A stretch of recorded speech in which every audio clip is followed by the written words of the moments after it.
السلام عليكم ورحمة الله وبركاته. كل عام وأنتم بخير بمولد النبوي الشريف. آه، النهاردة النادي الأهلي كان بيلعب مع فريق سان جورج وكسب 4-0. المباراة كانت رائعة ممتعة. أي نعم، هي فريق ضعيف، فريق في المتناول، ولكن النهاردة يعني كوتش مارسيل كولر لعب مباراة ممتعة، مباراة مختلفة جدا. كان في تغييرات بالجملة. كان النهاردة كنا بنشوف كريم الدبيس مكان علي معلول. النهارده بنشوف كريستو الضوي، يعني اللعيب التونسي، اللعيب الرائع الممتاز جدا اللي عمل مباراة رائعة جدا. النهارده بنشوف مجدي قفشه بيرجع اساسي. النهارده بنشوف عبد القادر. النهارده بنشوف وجوه جديده في الملعب. أدت مباراة رائعة بمكسب النادي الأهلي.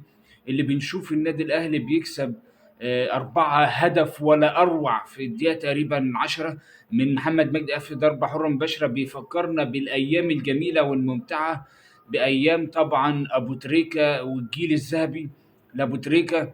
الكور الجميلة جدا، هدف رائع جدا جدا.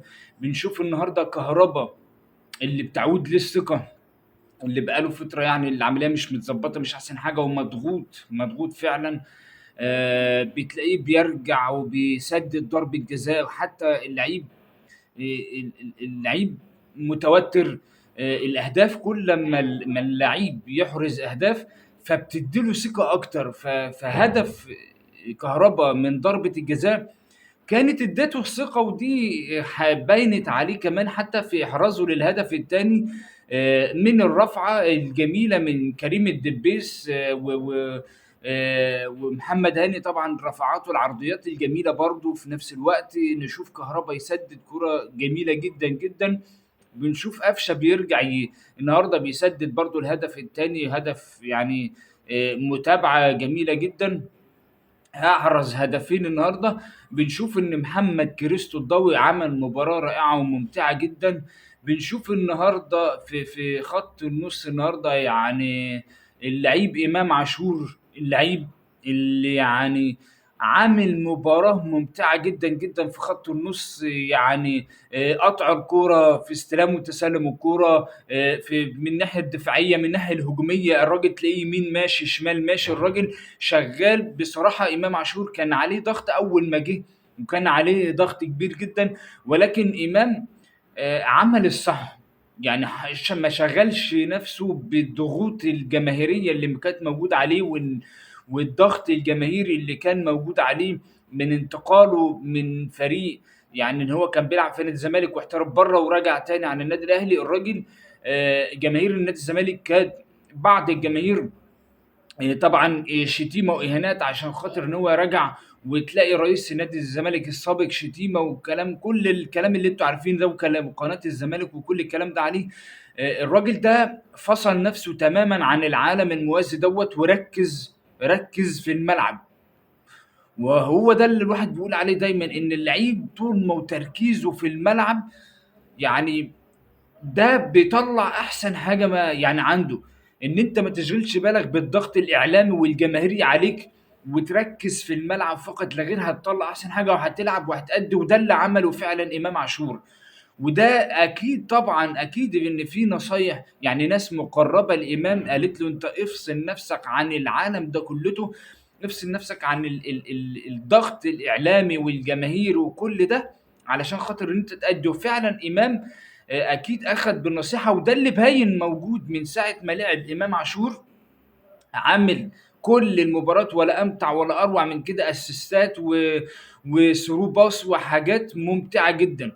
النهارده بنشوف قفشه بيرجع بيعود لمستواه. عبد القادر اللي بيرجع برضه، يعني ما شاء الله، برضه عبد القادر عمل مباراه رائعه جدا وممتازه جدا.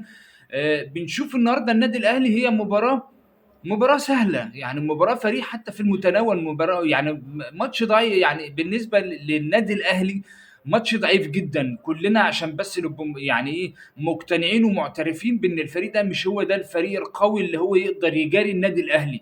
لا، العناصر اللي موجودة في النادي الأهلي عناصر ممتازة وعناصر قوية.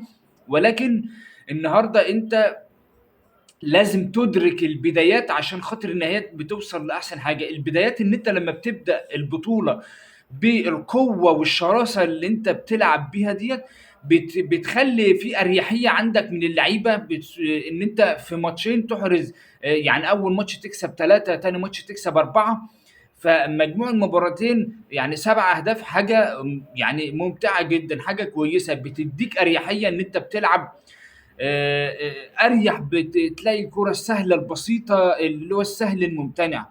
إن أنت النهارده لمّا بتيجي بتخش دور المجموعات، أنت بتبقى عندك أريحية إن أنت راجل بطل دوري أبطال إفريقيا، وراجل عندك quality لعيبة عالي جدًا، جدًا.